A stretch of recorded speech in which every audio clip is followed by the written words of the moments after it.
I've said it before, I'm going to say it again, but the way forward is hybrid.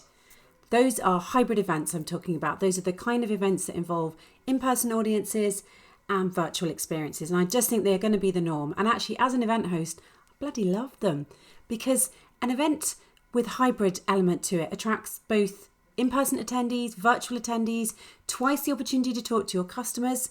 It's going to benefit your green credentials by reducing the number of on-site attendees. There is going to be less travel, fewer meals thrown away, all the kind of things like that. Your carbon footprint is going to lessen. And it's much, much more inclusive in a world where if you can be anything, be kind. Let's be as inclusive as possible.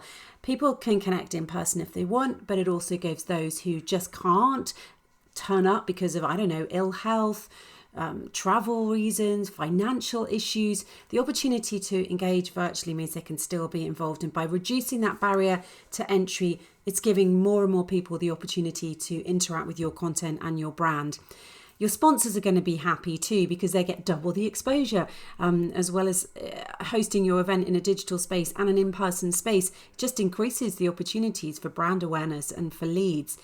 But I know it's really scary still for a lot of clients and organisations. I am hearing this when I talk to event organisers, that some of their clients just don't want to do it yet.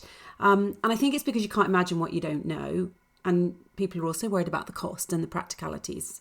But hybrid can actually be really affordable, because having an in-person event with any kind of a digital element even, is still a hybrid event, because you're doing both. Therefore, it's hybrid.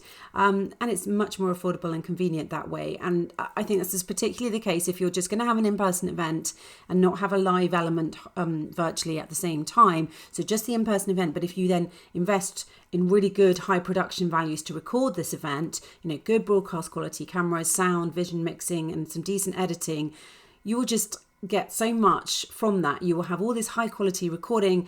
That means tons of golden content, really, that you can share with people, that people will engage with for days, weeks, months, years after the event. So you've got people keep learning about your industry and your issues and all the things that you were talking about in the event for long after it's finished. It's an amazing kind of entire system of marketing and content that you have created and put out there.